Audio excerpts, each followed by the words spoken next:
So the second session this morning is all about safe roads and roadsides and safe speed. So we've heard about what we can achieve with the vehicles. Now, what can we achieve with the infrastructure?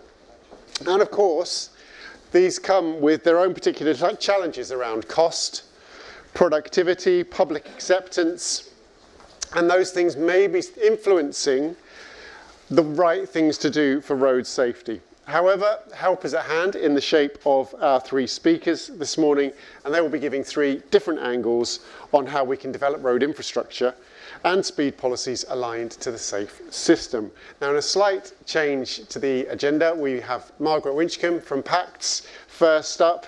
She is replacing Suzy. I understand Suzy is Charman from the Road Safety Foundation, very influential actor in the road safety scene. She'll be recording her presentation separately, so you will be able to review it. But Margaret has kindly agreed to take us through the slides just as a guide, and we'll take questions later. Margaret. Thank you, Nick, and hello, everybody. Yes, so I am not Suzy Charman, but I'm very privileged to have this opportunity to speak because it's something that I feel passionately about and something which great to share with you as she develops her work with the Road Safety Foundation and with IRAP, the International Road Assessment Programme. So the work of the Road Safety Foundation, which is a charity, is to support the implementation of the safe system with a focus on road infrastructure and speed management.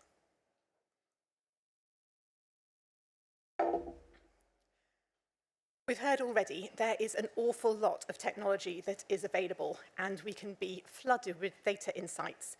We've got connected vehicles, we've got telematics that help us understand about harsh braking, swerving, G-forces.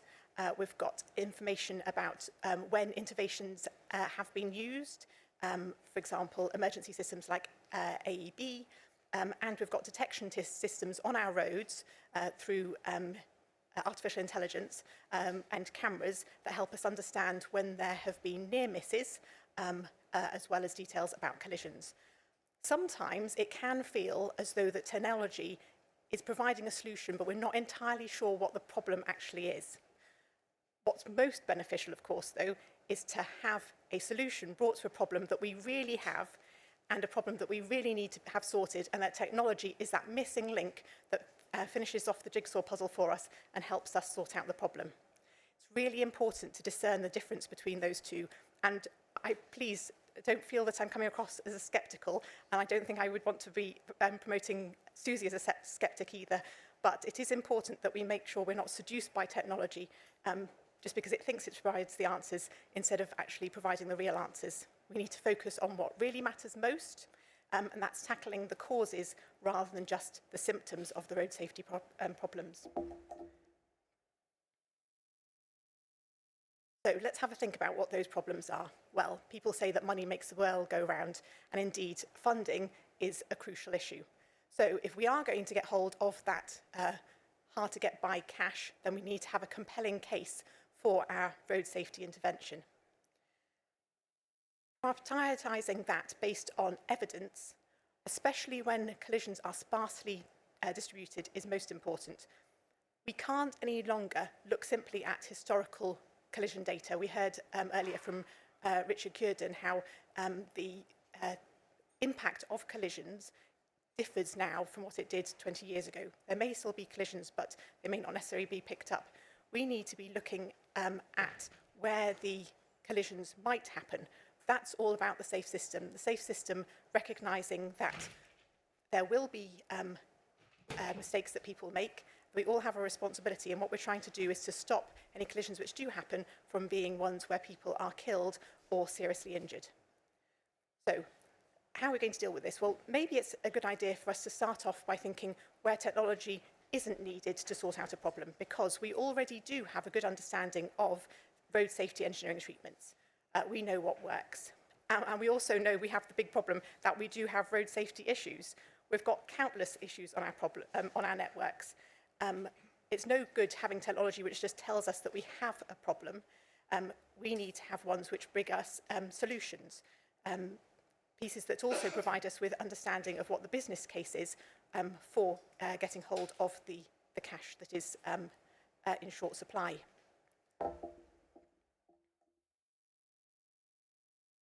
So let's look first at that funding ability. Funding availability is the key issue we face. Budgets over the last decade or so have dropped significantly. There's a spending review now. We will have to see what funding comes through to road safety. So we have very limited resources and need to make the most of those which we have available. If technology or a methodology we're using doesn't actually help with this, then it's not helpful. We cross it off the list. All we'll know is that we have a big problem, but we haven't got any means of changing it. Instead, we need to back up why changes are needed. We need to sell our proposed schemes. Us here in the room are focused on road safety, but we have to acknowledge there are so many co-benefits that initiatives that we can will bring about. The pedestrian pound, environmental impact, greater biodiversity, etc. Linking in with the government missions, particularly at this moment in time, is particularly essential to get road safety initiatives brought through.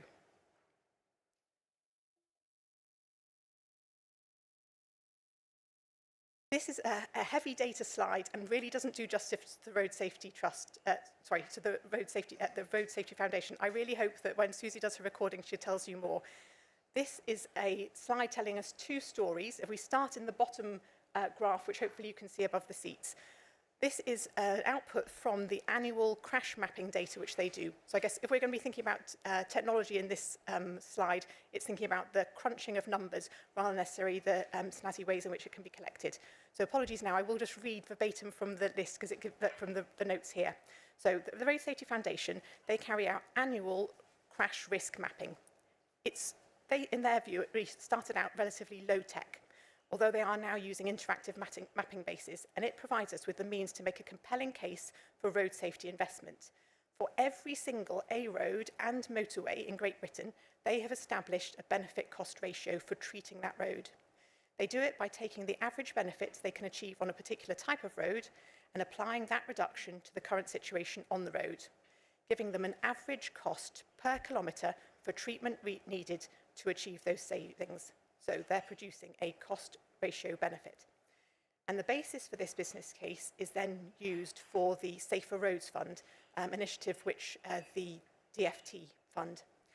And the Road Safety Foundation would be very happy to share further details of this work that they're doing with local authorities and road safety partnerships, especially those who want to produce an outline business case for their own roads. And please just ask Suzy. Now let's move over into that top right-hand corner where the figures really are. This has been generated using the IRAP, International Road Assessment Programme, which makes a case for the intervention. It doesn't just stop at looking at problems and deficits in the performance of roads, it also allows the testing of the impact of different approaches. So IRAP is a means by which a road can be reanalysed with different speed management systems and with different treatments of engineering measures. And from that, you can get a result from the outputs of the business case. They've quantified the benefits and the costs, and they add that up to get some pretty impressive numbers. So there have been 3 rounds of the Road Safety Fund, and so far their estimates are 2,600 deaths and serious injuries would be protected over 20 years at a cost of just under £200 million. Working that up, not just to the costs as we see them on the road, but we understand the wider implications of road collisions. It results in a 1.25 billion value of prevention and a health benefit cost ratio of 5.3. Having this portfolio really can explain how investment is worthwhile and generate the opportunity for more investments.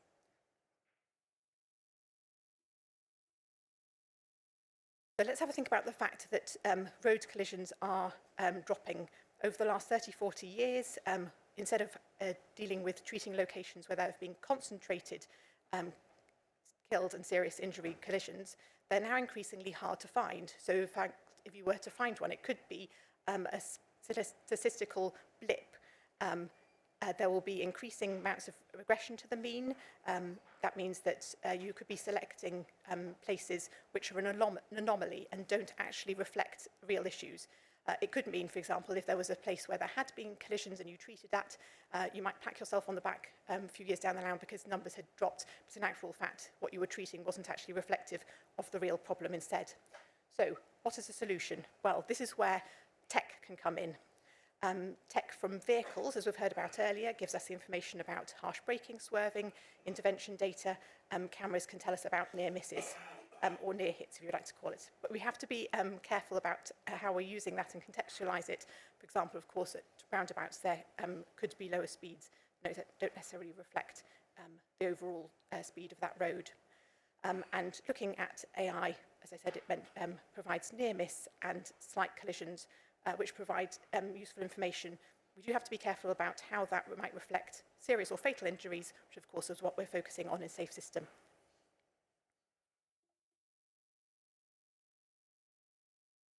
Another question to ask is how some of the data helps you with your business case.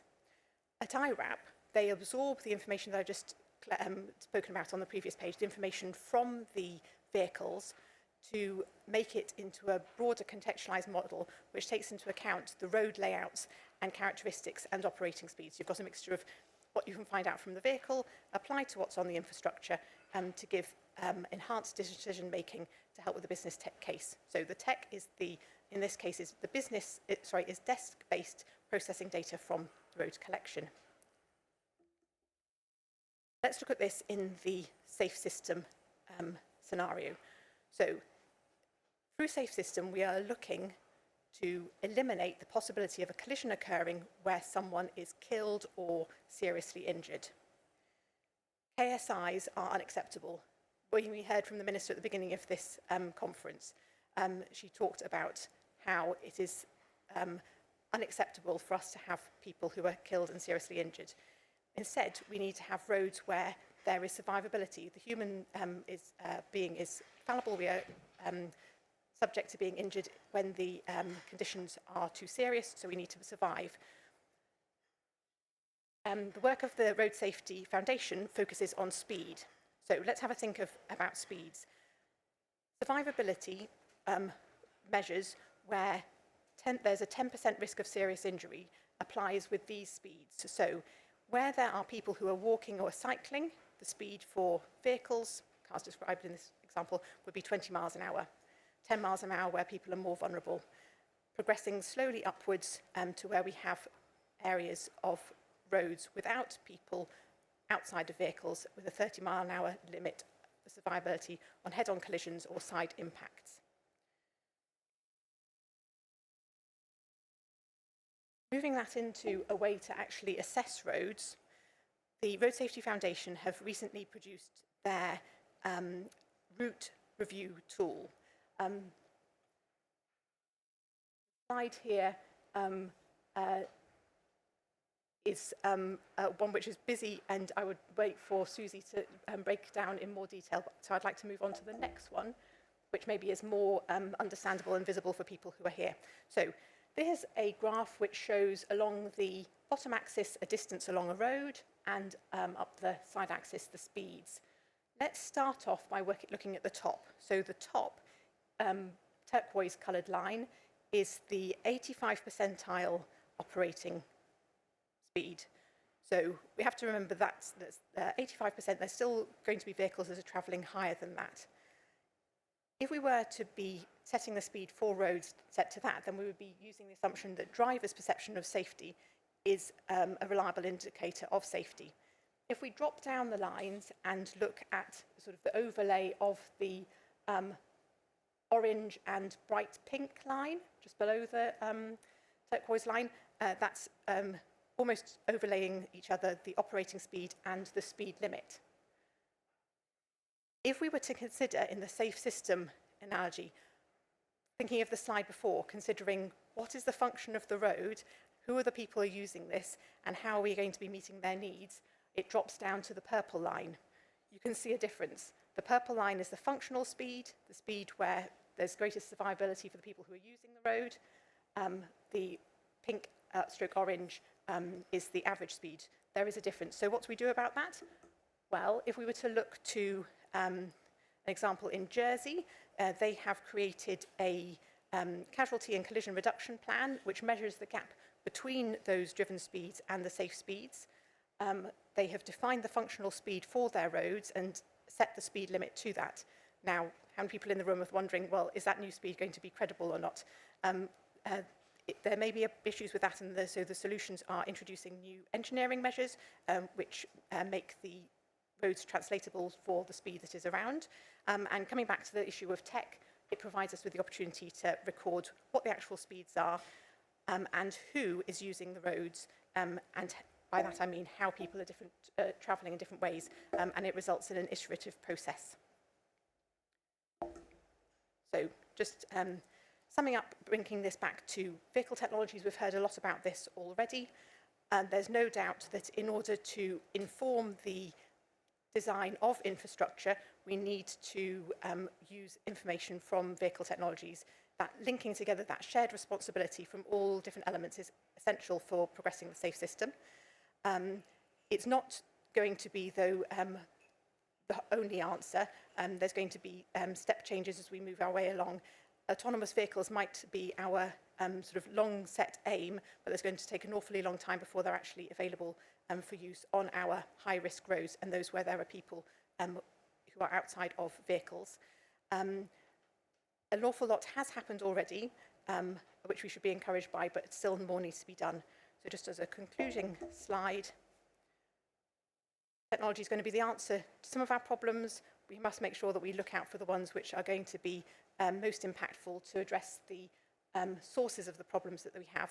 There's opportunities for cost-benefit analysis to show how we should prioritise what happens, so that ultimately we have a road environment which are streets and spaces which prioritise people, with technology helping us to do that, taking advantage of or making the most of the co-benefits that we can gain using different road user types and ultimately increasing survivability.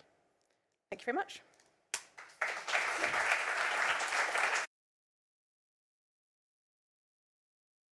Begin at the last moment, and thank you for studious use of the word crash and collision rather than accident as well, so well done for that. Some of the things Margaret talked about was the money in the Safer Roads Fund, and I've been fortunate enough over the last year to work with the Road Safety Trust and some of the funding they provide for road safety projects. Another route to funding is via the work that the Connected Places Catapult do in collaboration with National Highways, looking at innovative ways to improve the safety of our roads. And to come and talk to us about that, we have Alex Weedon, the Executive Director from Connected Places Catapult. Alex. So that would have been a wonderful way to introduce myself, face planting out of the front seats. So I'm going to talk a little bit about a programme that we ran with National Highways around new ways to manage road hazards. It was called the Road Hazard Protection Programme. I'm going to start off by saying a few words about Connected Places Catapult, just in case you don't know much about us. And it won't be just me advertising Connected Places Catapult. It's quite relevant because it gives you a bit of context in terms of what we actually do. Lots of slides saying Connected Places Catapult just after I said I wasn't going to advertise Connected Places Catapult. But so for those of you that perhaps haven't come across us or haven't come across us very often, we're one of 9 innovation organisations set up by the UK government to help drive innovation into different sectors, particularly sectors in the UK where we have particular strengths or actually perhaps particular weaknesses. And really, Connected Places Catapult, like the other catapults, is fundamentally there to help innovators and innovations be adopted in the marketplace, because I think that is often the biggest challenge. In fact, for Connected Places Catapult, as you'll see, that is really where our focus lies. So this is a very grandiose statement, but our particular focus at Connected Places Catapult is the built environment, local growth, and of course, transport. These have a number of common challenges in the adoption of technology. In general, we tend to find that the markets are quite dominated by quite traditional supply chains. Often we see we often see issues around regulation, and of course procurement, and procurement's come up a couple of times, and obviously regulation as well. As a result, technology often finds it hard to make its way to market, and so therefore we sort of position ourselves as this accelerator driving innovation into transport, the built environment, and local growth. So, and our role in that, I mean, if you think about the UK innovation ecosystem, it's actually really impressive. It's a really well-funded innovation ecosystem that we work in. We have lots of support from, particularly from, say, organisations like Innovate UK. There's also lots of regional support, which, although the LEPs have disappeared, are being replaced through other mechanisms. And for example, we're working on a number of the West Midlands Combined Authority innovation accelerators, which have done a lot of good work in terms of upregulating and upskilling local ecosystems.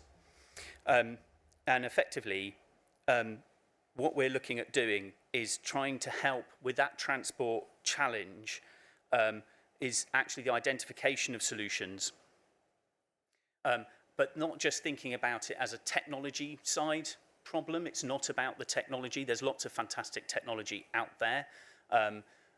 It's actually about the adoption of that technology. So it's a demand side challenge. If you think about all of the sectors we talked about, if you think about road, rail, air, maritime, a lot of those industries and sectors suffer from the same sorts of challenges, but often you're having to compete with lots of different regulatory frameworks that sit in each of those different sectors. So if you have a technology that could equally apply to rail as it could to road, you've still got to develop two routes to market effectively, and that can be a real challenge. And then there's procurement. So if you're working in a lot of these public sector dominated spaces, and we're talking about infrastructure here, so that is a big challenge, we do have a way of implementing procurement rules that makes it difficult for innovators to have their innovations purchased, to get into the supply chain. Now, that doesn't just mean, of course, directly being procured, but actually even through tier ones and tier twos, because procurement can, as we've heard from Alex actually earlier on around buses, procurement can be a tool to encourage and actually upregulate different aspects of the innovation supply chain, I guess you would call it. And I think in that particular instance, we actually have a program called the Innovative Procurement Empowerment Centre, which is designed to help local authorities and central government and the agencies thereof to be more mindful about how they use procurement in order to upregulate that innovation supply chain. So we develop programs along a sort of a fairly modular approach. And when I say programs, primarily we talk about accelerator programs, but we run a number of other different types of programs that follow a very similar model. And the key thing here, I think Margaret made the point in her speech, is it's not about technology looking for a problem. It's got to be challenge-led. It's got to be driven by the potential users or the buyers of that innovation and that technology. So when we design a program, we have to involve all of the people that are going to be buying that technology, because what that does is create the demand for the technology, and it sets the scene for what comes next, which is the SME scouting and the selection process. And then, of course, we onboard those people, both not just the SMEs themselves and the innovators, but actually also the challenge owners within the organisation that we happen to be working with. And then there are a number of different interventions that we can apply through this process to support those innovators, to meet the specific needs of the innovators themselves, but also to make sure that we're able to deliver solutions that can be or get close to being used by the potential buyer at the end of the program. And of course, because you've already made that link between the technology and the buyer, in theory, there is a route to market there that you can demonstrate to investors and to other programs and other buyers that there is a kind of a vote of confidence. And then that hopefully leads us to some really good impact in terms of jobs and growth and all of that kind of stuff, which is fundamentally what the catapults are here to do. So that was a very SME-focused benefit, but what happens, what about the trial host and the partner, or the partners that might be involved? And effectively, that's where the challenge scoping really becomes really important. It can't be just the innovation team within an organisation that's involved in this. It's got to be the people who are responsible for the business as usual. We have seen really good results from many of our programs for the host. We run the program for HS2, for example, which we've been running for the last 5 years, and they are seeing hundreds of thousands of tons of carbon dioxide saved through their innovation program. They're seeing water saved, but more importantly, they're seeing money saved, because actually at the end of the day, unfortunately, that's the bottom line for a lot of these organisations until you get to the regulatory bit. And that's the thing, right? So in the meantime, if you can show that you can save the money and get the other benefits as well, like safety, then this is a good way to go. So specifically about the hazard protection programme that we ran, the programme was designed into 2 parts. It was the first time we ran a programme like this, but it was really designed to try and de-risk the trialling process for innovation for national highways. And what we did was we followed a process that was set out in the couple of slides before, which enabled the SMEs to co-develop their trials with national highways and actually, really importantly, their tier 1 suppliers. And alongside that, they obviously received some bespoke support in terms of business development and investor readiness and that kind of thing, depending on what they needed. This is actually one of our longest running programs in terms of one cohort. We started this in November 23 was actually when the program started, when we onboarded everybody. We launched it as a primary objective to seek out those innovations that could answer challenges that national highways had. As I said, it was set out into 2 stages. So the first stage was about finding a cohort of 10 SMEs originally, but we actually only selected 9 in the end, that had technology that had good potential for answering the challenges. They were given some money, a small grant, to enable them to work on the design of the trial. And bear in mind, these are going to be real demonstrators, so they're not cheap to run. And in fact, I would imagine that most of the SMEs and certainly the tier 1s would have had to put in a lot of their own in-kind time and effort. So the actual amount of money was almost, was just nice to have, but really is a recognition of the value that the SMEs and the partnering organisations got out of the programme. That they were then reviewed and down-selected to, originally going to be 5, and we picked 6, actually, because the quality of the applicants was so good. And that enabled us to make sure that while that was happening, they were getting the right technical support, either from the Catapult or from the tier 1s, and actually some business support alongside that. So a little bit of a review of the challenges. So gathering data, data.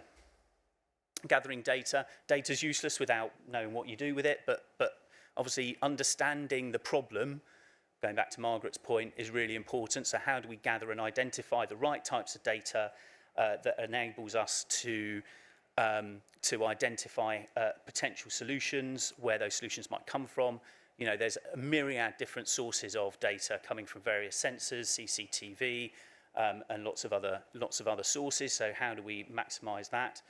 Streamlining the hazard responses, so making sure that the support agencies that are involved in that can accurately and quickly respond to identified hazards. Improving data notification of hazards. So this was a little bit more future thinking and about how can you tap into smart vehicle technology and various other things to try and improve the notification of those responses. A lot of the time, you could have a really tragic collision on a road. See, remember to say collision, not accident. You could have a really tragic situation on the road, but if you're 3 miles back, you're not thinking about that. You're thinking about, oh, how am I going to get through this, which unfortunately is human nature and can also lead to all sorts of other problems like rubbernecking and things like that. So if you can provide more advance notice around some of these things, it will help ease the flow of traffic and reduce the risk potentially to the victims in that situation and get them to help quicker. Improving the testing of hazard detection technology and then influencing drivers to reduce unsafe behaviour. We talked about behaviour quite a lot, and I think that is a really key part to reduce the dangers of hazards on the road. So in response to those challenges, we actually had 49 applicants, really good quality applicants. Doesn't sound like a lot, but when you're asking for very specific challenges, we don't expect hundreds of applicants, not least because we're actually asking quite a lot of information from these organisations. It takes them time to develop that. So we don't often get lots of applicants, but they're really good quality, as was demonstrated by the fact that we ended up with six SMEs that were then finally taken instead of 5 into phase 2. Also, this wouldn't have been possible without, obviously, National Highways, but actually also their suppliers. So there you can see Jacobs, Colas, Kier, Costain were all part of this process, and they supported those technology demonstrations. We always start these programs with a welcome day. This is a picture of the first cohort and some of the partners. If you look at this picture now, the same picture now, they probably look about 10 years older, I'm guessing, except for Michael, who's going to follow me, who every time I see him looks younger. I don't know how he does that, but it's a really important part of the programme to get everybody together because it's part of the mutual support aspect of the programme as well. And then, of course, we have to identify off the back of that the different roles of the organisations are going to play in creating that demonstration and that trial that will be effective, right? Because we don't want things that aren't going to be able to be adopted in the longer or medium to longer term. So identifying who's doing what and how we can support that, because what gaps can CPC plug, which might not be with the tier 1s or with National Highways, which areas can National Highways support more or the tier 1s, and just working out how that's going to play, the dynamics of that is quite a challenge, but also really important to the successful outcome of the programme. And then, of course, the SMEs get that commercial support. So we provided them with support around each SME gets an individual assessment, what we call a business needs assessment at the beginning of the programme, and we don't just give them a generic, here's how you write a business plan, here's how you, pitch to an investor. These are all things that will be very familiar to businesses that are at this stage of their development. They're not startups, these are later stage businesses. They know how to do some of this stuff. It's about the nuance and about the specificity, things like regulation and various other things that they need to be thinking about. So we developed these customized support programs that would help them access that support. And that encompasses all sorts of things: business strategy, as I said, investor readiness, communication, economics modelling, and things like marketing and IP and various other things. It just depended on who needs what, and they don't all get the same thing. So we went through a trial selection process, which included looking at the overview of the programme, looking at the business case, again going back to understanding what the data tells us about the importance of using this technology, is it useful or not? Looking at the trial plan, is the trial actually feasible? Is it credible? Is it going to give us the results that we want? And then, of course, thinking about financing and how much money that's going to cost and how that's going to be managed effectively. And then, of course, we did a document review, as you would, and we did an interview process which included, again, going back to that point around the challenge owner, the stakeholder being in the room, included the stakeholders and, in some cases, the supply chain as well. And then they went into a deliberation to identify who's going to do what. And getting everybody in the same room, or the right people in the same room at the right time, is a real challenge on that one, but really, again, important. And this was the trial cohort in the end. So as I say, 6 companies, some of those you will probably be familiar with, and you'll obviously see one later. and we hope to see some of those results starting to come out in the next few months. So as I say, this is the longest single cohort program that we've run. But this is a really strong example of how the challenge-led approach with a really stringent selection process, applying lots of different perspectives to that selection, and building trials are actually deliverable and capable of creating viable solutions. Thank you very much.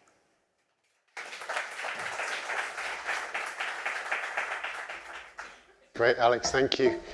And again, great presenter has lined me up perfectly for next presentation, which will be from Michael Vardi, Chief Business Officer for Valerann, and a very smart person. So we look forward to hearing from you.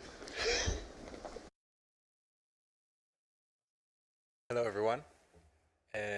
Thank you for being here. Thank you also to PACTS for inviting us and also organizing. The storyline of this panel is really good, so it feels very natural for me to be here. I'm Michael. I'm one of the co-founders of Valerann. We founded Valerann 8 years ago now with a mission to make roads safer. Our vision is we want to deliver the biggest improvement in road safety since the seatbelt using data. And we say this not so much about what Valerann alone can do, we'll talk about that, but actually around what data can do when the industry, the ecosystem comes together to use it appropriately. So, about last year, I think it was, a patrol officer for National Highways saw a vehicle stopped on a motorway. In it was a man in his mid-70s with early set dementia. And when asked how long has he been stopped here, the man said, well, it was dark, and then it was light, and then it was dark again, and now it's light again. The man was on the roadside for 36 hours and started having kind of mild hypothermia when he was discovered. Luckily, he survived. Now, Valerann works in now 11 different countries, and we've had the pleasure now to collaborate with National Highways through the CPC. And I want to say that they, at a global scale, they put a lot of effort and investment into safety. From all the clients we work, I'd say, I don't want to rank, but definitely one of the organizations that take safety the most seriously. And it goes down from how they run their meetings to how they invest to how they run their operations. This is an indication of how much they invest in detection and response. So they have 30,000 edge devices, 7 operating centers, 1,000 patrol staff. And if I had to kind of put a finger in the air, and also based on what Margaret's numbers were, I would say that this is probably 150, 200 million pounds a year spent operationally on and through CapEx on detection and response. So that's a lot of investment to make our roads safer. But there's still cracks in this. And what I'm going to talk about is how can technology, and specifically how a domain-specific AI can help make this entire framework more effective. So what Valerann does is we provide an AI-based data fusion platform that helps road operators make better use of the data that's already available to them. And we do that in order to help operators detect more events and detect those events sooner so that they can respond earlier and more appropriately, to put it very simply. And what I'm going to do now is talk about how this is done. Now, I need to admit first is that my expertise is very specific in terms of I know what we do. So I am going to talk about what Valerann does, but I'm sharing this because I truly believe that what Valerann does and the technology that we provide is inevitable, but I'm not certain that we will be the ones to ultimately succeed. because being a startup, a lot of things can happen. But I believe that this type of technology, someone will be providing, whether it is in 1 year or in 5 years, and that will have disproportional impact on the safety of our roads. And so it's important that we understand what it is, how it works, and the benefit it can provide, so that more suppliers can be incentivized to come into kind of this, we'll call it, region of the market and try and serve it and try to, so that we can actually start utilizing this technology. The context is that there's an overwhelming amount of data that our operators need to be using. So this is an example of a single Valerann client that has a 30-mile motorway and collects 60 million data points every single day around what's happening on their asset. Now this is 30 miles. Imagine if you expand it to the strategic roads network, the volume of data is overwhelming, especially when you consider the abundance of data sources, and how many people need to manage it. Actually, like if you will, I want to put you for a second in the seat of someone in a control center. And if I look around, I see probably right now 10 people on a mobile device, like actively looking at it. Now, it's not your fault. I do that as well. They're quite distracting. But you only have one right now and you find it distracting, which we all do. The person on the right here, look at how many screens they have. They have a big video wall with 50 live stream video cameras. They have 3 different desktop computers in front of them, each one with 2 to 4 systems on each one of the screens. And they need to use that, and there's probably 3 or 4 of them in a room, and they are looking at all this information in real time, trying to figure out what do they need to look at right now. All the while, they also have their phone. They also have whether it's WhatsApp or Instagram, whatever kind of popping up at them, and they need to be focused, and when something happens, they need to respond. Not this is overwhelming. As a response, what we found is that there is an abundance of data. There are systems, not only national highways, but road operators around the world invest in cameras and radars and in collecting data from navigation apps, from social media, from connected vehicles, etc., and they bring it into the control center. And all that data is there, but it's not being used. Instead, operators fall back on manual processes. They answer phone calls to detect accidents. That is still by far the most common way for a control center to be alerted of an incident is someone, police, the public, a patrol car, calls it in. If not that, they view manually CCTV in order to locate an incident. There are areas on the strategic road network where people look at video streams at 6-second intervals, one after the other, in order to ensure that traffic flow is safe. And if they can't do that, failing that, they manually patrol the road in 4-hour loops. Now, that is a response to the overwhelm. This is the processes that they know work. And so if they know work and they're overwhelmed, they rely on this. It is inevitable. You cannot handle 60 million data points a day. It's just impossible. Let's look a little bit at what something like that would look like to give a sense of it. Now, the next video is going to have an accident in it. Nothing graphic, but there will be a card just in case anyone wants to avert their gaze for this one. So this is, for example, from New York. This is just some alerts that we got. We cover there about 100 miles. These are alerts that we took just from one section of motorway. So just so you see the cadence. At 10:34, our machine vision detected a stopped vehicle. At 10:35, our machine vision detected a pedestrian on the road. At 10:38, Waze detected congestion. At 10:40, here, which is a connected vehicle platform, detected severe congestion. At 10:45, Waze detected a pedestrian on the road. 10:50, loops upstream detected unexpected congestion, etc., etc.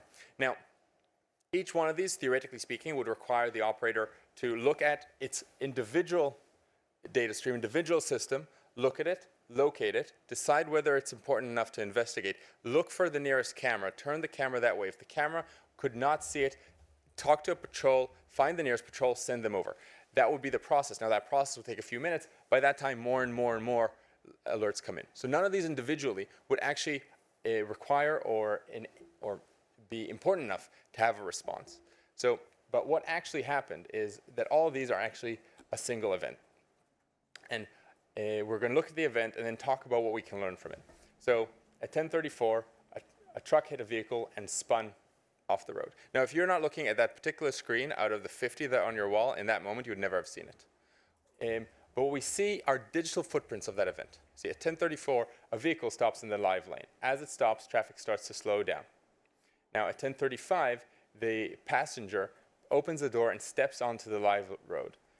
Machine vision can detect that passenger as he slows down traffic.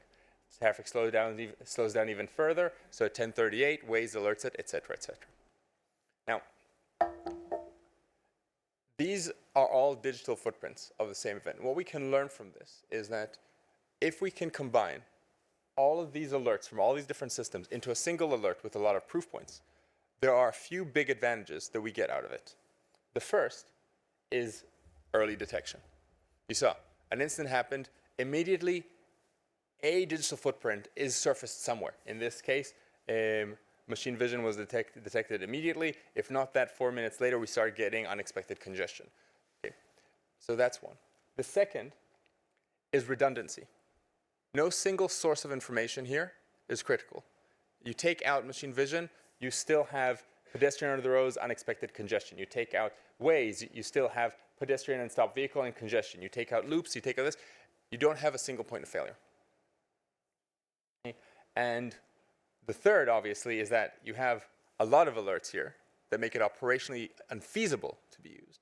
But if you're able to put them together into one, you start getting a much higher certainty, higher urgency alert that requires a response and even starts having some context. So let's take that now into numbers. Actually, what is the actual, how does this actually behave? So, I mean, this is kind of like we'll call it client aggregate.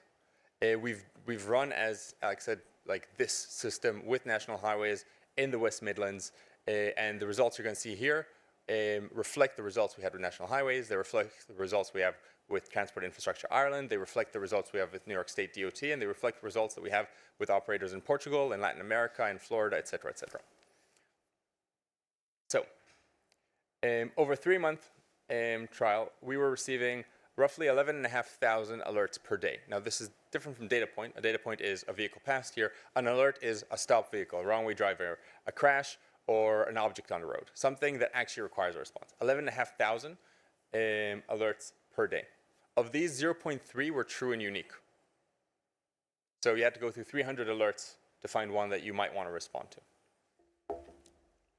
So the question is, can we use AI to reduce the noise, take those 11,000 and make them into fewer? Can we use AI to detect incidents that would be otherwise not known about? Can we detect those things faster? Apology for the design flaw. And importantly, we go back to the man in the beginning of my presentation, can we work also in areas that have less ITS? So let's talk about reduction in noise. We talked about the amount of incidents in a control center.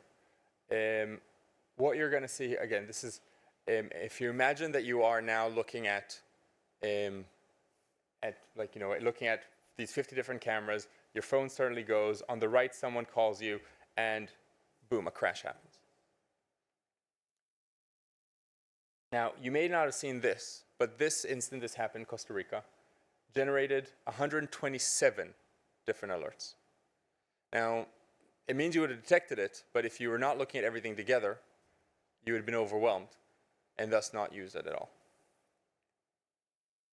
So what do we do with all this information? AI can fuse it.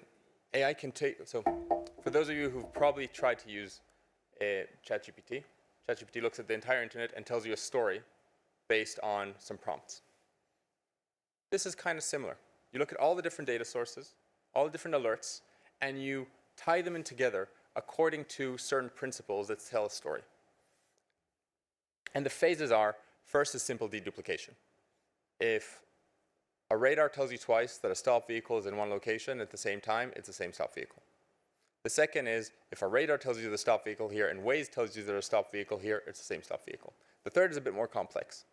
If a radar tells you there's a stopped vehicle, Waze tells you there's a stopped vehicle, but your loops tell you there's congestion up to that point, and then after that there's no congestion, this is the same event.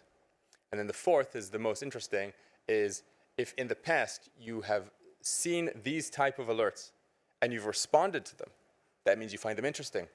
So I'll show it to you. If in the past I've shown you these type of alerts and you've not responded to them, so that they're not interesting, they're not relevant, then it will not show it to you, or at least the score will be lower. Based on that, what we're able to do is take these 11,500 alerts and decrease them to 35. 35 alerts, with 7 out of 10 of them were true. So we had 70%. Accuracy is a very rough term, but let's use it for now. 70% accuracy. Now, what matters is not the accuracy. What matters is what can these numbers do? Well, can we help you detect sooner? We had an instant, this one is from Ireland, where we detected a vehicle collision with multiple vehicles on a live lane on the M1. That one had 134 individual detections. The first alert came to us in 1 minute. The control center received their first call 17 minutes earlier. This is a collision on a live lane with multiple vehicles on a motorway, 16 minutes earlier. Indeed, what we found, and this is true in Ireland and it was also true in national highways, that half the time, the current methods detected things earlier, i.e., things do work. But half the time, AI infusion was able to detect earlier. Now, on average, the difference is about 30 minutes. So 3 minutes, sorry. 3 minutes on average, AI detects a bit earlier.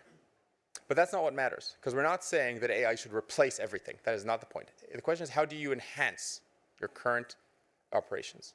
And the point is that when it detects earlier, it detects a lot earlier. So 47% of the time, we detected earlier, but when it detected earlier, it detected 25 minutes earlier, on average. Importantly, areas with low ITS coverage, it did even better, 35 minutes earlier.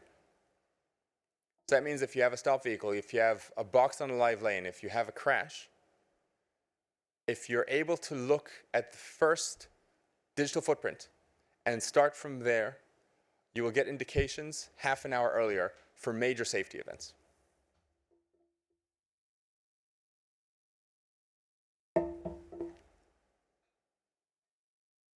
So what we see is that what AI can help us do is take the massive investment that we're already putting into detection and response, one of the biggest drivers of safety on our road, and improve it dramatically. We're saying that you can take this data, make it operational, and by doing that, help you detect incidents a lot sooner, as well as detect things earlier. We saw a 40% increase in actionable detections. And importantly, this is effective on areas with high ITS density and low ITS density. So when you talk about future investment, you don't have to start thinking, oh, I have to now kit out my entire road to increase safety. No, you start with what you have, and you can make big improvements without major investment. Improving this entirety of this apparatus just by applying AI to the data you already have.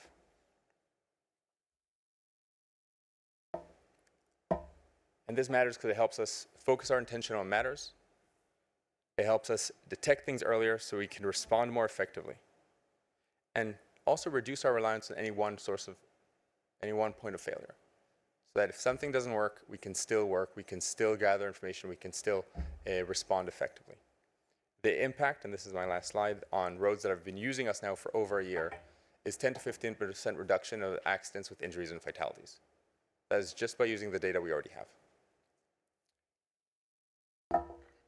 So, I'll be here later if you have any questions, but if you have to remember, like, one thing is that we're investing and trying so hard to improve safety. AI and technology can help us make quick, massive improvements. And I know it's scary, because we don't know what it means, but the benefits are worth it. So we do have to look at this seriously. Thank you.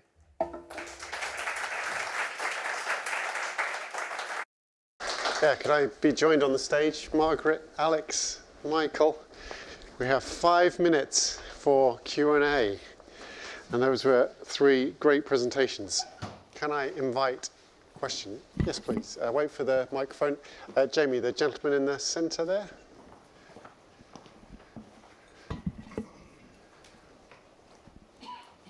Alan Thomas, CAVT. Michael, it's an excellent presentation. It's a long time since I met you, and it must have been when you were just starting out. One of the things that you didn't mention, and I'm sure is included there, but you might like to expand on, is the e-call system, OnStar, etc., and whether you're aware of the intended expansion, the next generation of the integration of e-call systems with traffic management systems. Thank you. Yeah, we're super excited about eCall because it already can be and will be an amazing source of data. So in terms of like the architecture, right, there's like the data sources, there's the analytics to the data sources, then there's the fusion, that's where we sit. I think eCall is one of the most promising data sources that we have in terms of safety. And we are in discussion with Vsauce to try and see how we can integrate this as well. I think it's an example of a data source that will be used in earnest, but also, also has its challenges. For example, if cars that are put into like landfill and are crushed, oftentimes deploy the airbags, and then eCall is sent. So we're very excited about it. It's an example of a data source that has to be included and will probably be kind of one of the cornerstones of detection areas you don't have ITS, but requires that additional element of validation to just make sure you're not sending now an ambulance to the wrong location. Further questions? Towards the back, 4th row. No question. Okay. Sorry. It's like an auction, isn't it? You nodded at the wrong time. I was going to ask Alex, is there a future round? Will there be future rounds of the funding program that you've designed? And if so, what might you be looking for in that future program? Sure. We hope so. I think we're all aware that there is a bit of a challenge in terms of state funding at the moment, in terms of certainty of what's going to be available for next year, and of course the longer term approach. We hope that there will be. I think the results that we've had out of this program, or that we will have out of this program, because it's not quite finished yet, but we're already getting some very good indicative results from the program. I think it's almost it would be a shame not to do it. As to what would be the focus, well, some of it might be more of the same, but again, it depends on what the specific challenge owners are looking for. So when we start that engagement with the on the next round, we'll have a number of quite intensive workshops and sessions with the people who are business as usual, who are operations, to try to understand exactly what the challenges are they're trying to fix. Some of them might be different. Some of them might be the same, but with a slightly different focus. Because we will see some of the results might indicate that perhaps the focus was slightly wrong. So we do try, when we write the challenges, we try to make them, and again, this is a procurement tip as well, when you write the challenges, you've got to write them so that they're broad enough so you don't inadvertently exclude innovators that might have a solution to that challenge but don't see themselves in that sector or in that space, but also specific enough that you can actually get a decent response rate and a decent result out of it. So sorry, I've gone off a little bit on what your original question was, but effectively that's where we try to that's what we'll try to identify when we if we're fortunate enough to start another programme. Great. And Margaret, Alex hinted at funding headwinds. What's your impression from a PACTS perspective on appetite for safety and where technology might fit into that future road safety strategy? So PACTS would very much like to think that the government has heard the manifesto, which majority of people in this room contributed to last year, and I'm very encouraged by the repeated promise that the road safety strategy will be published. And inevitably, if the Secretary of State wants to see that what's included in the road safety strategy actually implemented, then it needs to be backed up with funding. So I'm going to be optimistic and say that if something's going to be published, then there will be funding that comes along with it, absolutely acknowledging that we're in difficult times. But if that true understanding that it's not acceptable for people to be killed, seriously injured on roads, then we need to have the funding behind it. And we've heard already today, technology is going to be a big part in that. Final point to Alex. Sorry, I just really wanted to add on to that as well, is, you know, if we're trying to encourage growth as well, actually enabling innovators like Michael and, organisations like National Highways to bring technology into their supply chains to make the network safer, but it can also be a way of creating growth as well. Brilliant. Thank you, Alex. Well, that concludes the second session. I'll be handing over to Max Sugarman from ITS UK. He's going to take us through the afternoon session. We're going to have our lunch now and be back in here for 1:30 to resume. But thank you very much, and thank you to the panel.